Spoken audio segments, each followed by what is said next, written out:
तो परम पिता परमात्मा, वो अल्लाह, वो वाहिगुरु, वो गॉड, वो खुदा, वो राम हर जगह है। यहां तक निगाह जाती है वो है, और जहां निगाह नहीं जाती वहां भी वो है। कैसा है वो, कैसा लगता है वो? कहीं ना कहीं दिलो दिमाग में इंसान की यह सवाल घूमता है, आखिर वो अल्लाह, वाहिगुरु, गॉड, खुदा, राम है कैसा? वैसे तो पानी में कोई रंग नहीं होता और जैसा रंग मिला दो वैसा हो जाता है। उसी तरह अल्लाह वाहिगुरु का अलग से कोई रंग रूप आकार नहीं होता। जहां देखो वहीं वो नजर आएगा, पत्थरों में, पहाड़ों में, पेड़ों में, उजाड़ों में, इंसानों में, पशुओं में, पक्षियों में, हर रूप में वो नजर आता है। पर फिर भी कहीं ना कहीं ये लालसा होती है, दिलो दिमाग में इच्छा होती है कि यार वो होगा कैसा, कितना है वो खूबसूरत, कितना स्ट्रांग, मजबूत है, कैसा दिखता है वो। अगर यह जानना चाहो तो सच्चा गुरु पीर फकीर से मिलो, और वो आपको गुरु मंत्र, कलमा, मेथड ऑफ मेडिटेशन नाम शब्द बताएगा। उसका अभ्यास करो। जैसे जैसे अभ्यास करते जाओगे वैसे वैसे आपका ध्यान एकाग्र होता जाएगा, कंसंट्रेट बनता जाएगा, और आप मालिक की कृपा दृष्टि के काबिल बनते जाएंगे। और जैसे जैसे मालिक की रहमत, कृपा आप पे बरसने लगेगी, वैसे वैसे आप मालिक के दर्श दीदार के नजदीक पहुंचते जाएंगे। मालिक के दर्श दीदार जब होते हैं तो आपके ये सारे शक, शुभा, डाउट क्लियर हो जाते हैं। जब उसका नूरानी चेहरा देखते हैं, नूरानी मुखड़ा देखते हैं, आप इंसान हैं। सर्वश्रेष्ठ जोनी इंसान की है, इसलिए मालिक दर्शन भी देगा तो गुरु सदगुरु इंसान के रूप में, पर वो नूरी स्वरूप होगा। वो पशु के रूप में नजर आएगा तो आप पे असर क्या होगा? हालांकि वो उसमें भी है, क्योंकि आप तो खुद मुख्तियार जून है, सबसे उत्तम जून है, इसलिए वो दर्शन तो ऐसी जून में ही देगा।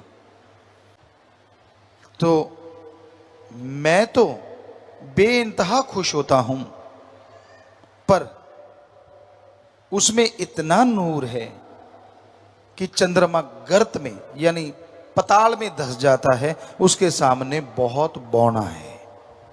सूरज शर्म से अपनी रोशनी खत्म कर बैठता है, इतना नूर है। किसी ने पूछा किसी से, तेरा सदगुरु फिर है कैसा? तेरा अल्लाह, तेरा वाहिगुरु, तेरा राम, गॉड, वो है कैसा? कहने लगा, क्या बताऊं? कहता यार कुछ तो बता। वो दूध जैसा, कितना, वो तो उबाला आ जाए, कुछ देर पड़ा रहे तो फट जाता है। कहता फिर चंद्रमा जैसा, कहता उसमें तो दाग धब्बे हैं, उधार की रोशनी है। कहता सूरज जैसा, उसमें तो बहुत तपिश है, वो तो जला देता है, उसके पास तो कोई जा ही नहीं सकता। कहता शहद जैसा, कहता वो मीठा तो रहता है पर कुछ देर बाद काला पड़ जाता है। कहता फिर चीनी जैसा, कहता वो तो शरीर के लिए हानिकारक है, हद से ज्यादा अगर आप लेते जाओगे तो हानिकारक है। कहता फिर तेरा गुरु कैसा? कहता कलर दूध जैसा, रोशनी लाखों करोड़ों सूरज चंद्र जैसी, उसके पास जाओ ठंड की ही ठंड की मिलती है। वो किसी को जलाता नहीं है, वो सेहत बनाती है, आत्मा की खुराक कहलाती है और अल्लाह वाहिगुरु के दर्श दीदार करवाती है। ऐसी है वो मिठास। कहता वाह, तेरा सतगुरु, तेरा अल्लाह, तेरा वाहिगुरु, तेरा राम, तेरा गॉड तो फिर कमाल है। पर मैंने सुना है वो जन्म नहीं लेता, डेथ बर्थ के सर्कल में नहीं आता। कहता सच सुना है। कहता फिर आप कैसे कह सकते हो कि वो इंसान जैसा है? कहता वो बिना जन्म लेने के बाद भी जन्म लेता है, उसकी जिंदा तस्वीर हर जगह रहती है। यही तो उसका कमाल है, ना वो जन्म लेता है ना मरता है, पर फिर भी सबके अंदर जिंदा रहता है। जिसकी निगाह बन जाए वो देख लेता है, वरना बिना देखे कोई इस दुनिया से रुखसत हो जाता है। तो ऐसे परमपिता परमात्मा को यार बनाओ, दोस्त बनाओ, मित्र बनाओ। दुनिया की मित्रता, दुनिया की यारियां, दोस्ती मतलबी है, स्वार्थी है, गर्जी है। सब गर्ज से बंधे हैं। जब तक गर्ज है तो प्यार करते हैं, और गर्ज नहीं तो बात नहीं करते। उस मुर्शिद से, सतगुरु से, अल्लाह वाहिगुरु राम से ज्ञान लो, और फिर सतगुरु अल्लाह वाहिगुरु को देखो जरूर। वो बेगरज है, इसके बावजूद भी वो आपकी हर गरज पूरी कर सकता है।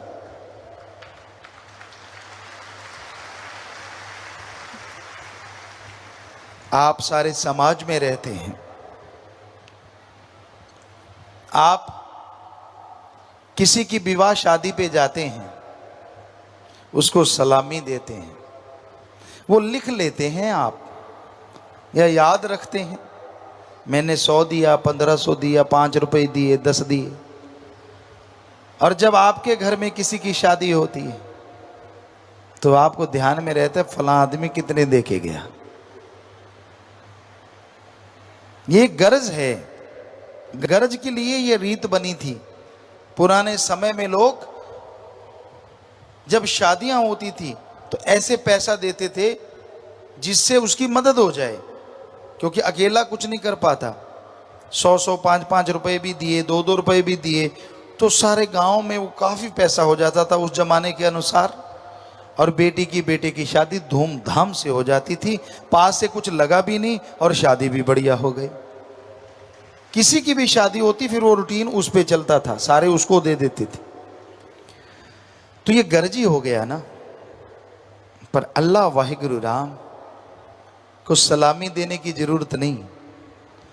आप मत दीजिए सलामी, और बदले में जितना मर्जी ले लीजिए। अगर आपके विचार शुद्ध हैं, भावना पवित्र है, श्रद्धा है आपके दिलो दिमाग में, तो वो इतना देगा, इतना देगा, आपकी झोलियां छोटी रह जाएंगी और उसकी रहमत मूसलाधार बरसती जाएगी, बरसती जाएगी। तो अपने आप को शुद्ध करना है, अपने आप को पवित्र बनाना है। ना तो दिखावे से कोई पवित्र बन सकता है, ना अच्छे कपड़े पहनने से कोई पवित्र बन सकता है, और ना ही धन दौलत जमीन जायदाद ज्यादा होने से कोई पवित्र बन सकता है। पाक पवित्र बनने के लिए एकमात्र उपाय, रूहानियत में आओ, सुमरन करो, सेवा करो। परहित परमार्थ और सुमरन, दो चीजें आपने करनी ही करनी है, क्योंकि सुमरन से बाकी के गुण ऑटोमेटिकली प्रकट हो जाएंगे। आप दीनता नम्रता धारण कर लोगे आपके अंदर बेगर्ज निस्वार्थ प्यार करने की भावना पैदा हो जाएगी। आप मालिक से करीब होते चले जाएंगे। तो सेवा और सुमरन ही तरीका है। मैं सजूं रे सजूं पिया लिए रोजाना, एक ही तरीका है सजने का। पता नहीं आप उसे कैसे लेते हैं, उस शब्द को, भजन को, सॉन्ग को, पर हमारा नजरिया ये, मैं सजूं रे सजूं पिया लिए रोजाना, कि मैं रोजाना सुबह शाम उसके सुमरन करती हूं, मैं रोजाना सुबह शाम उसके लिए दुआ करती हूं, मैं रोजाना सारा दिन उसकी सेवा में लगे उसकी औलाद का भला करूं, इसी में सजती संवरती रहती हूं, क्योंकि इसी सजने संवरने से पिया जी मिल जाते हैं। अल्लाह वाहिगुरु राम खुश नहीं होता। हम ये नहीं कहते कि पाउडर शाउडर ना लगाओ, जितना मर्जी लगाओ भाई, कोई रोक टोक नहीं।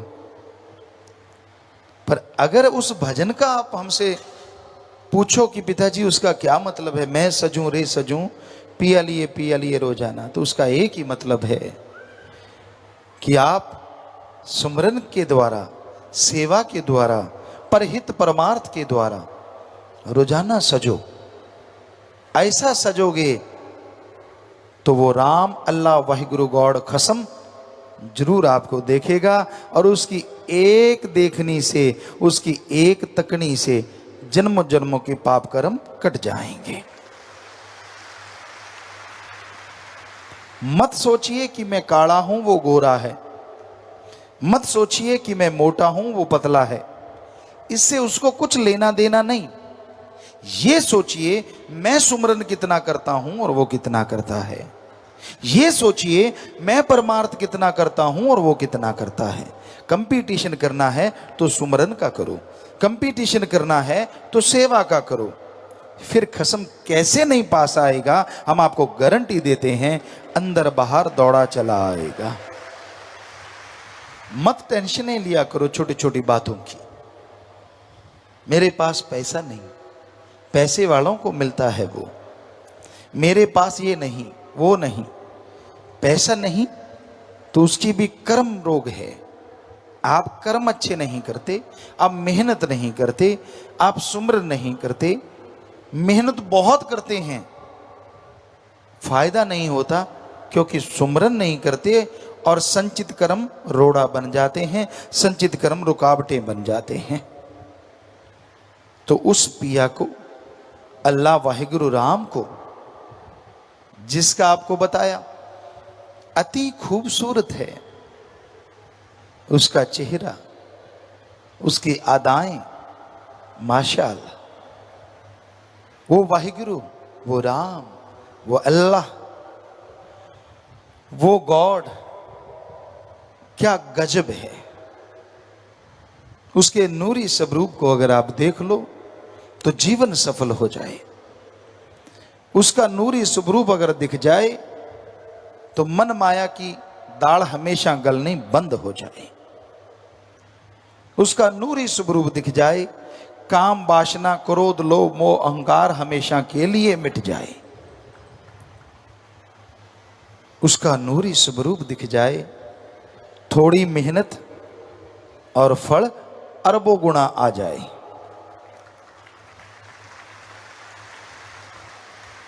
उसका नूरी स्वरूप दिख जाए तो जिंदगी में हमेशा के लिए बहार छा जाए, पतझड़ खत्म हो जाए।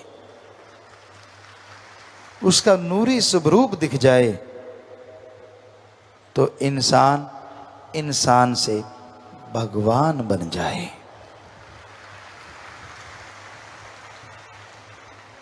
क्योंकि इंसान खुद उसमें अपने आप को देखे और अपने में भगवान को देखे तो वो भगवान रूप बन जाता है। फिर समाधि लगाने की जरूरत ना पड़े, सुमरन करना ही ना पड़े, सेवा करनी ही ना पड़े, अपने आप सुमरन चलता रहता है, अपने आप सेवा होती रहती है, पता ही नहीं चलता कि क्या हो रहा है, अगर उसका नूरी स्वरूप दिख जाए। आप मीठे के आशिक हैं, नमकीन के आशिक हैं, कड़वी चीज के आशिक हैं,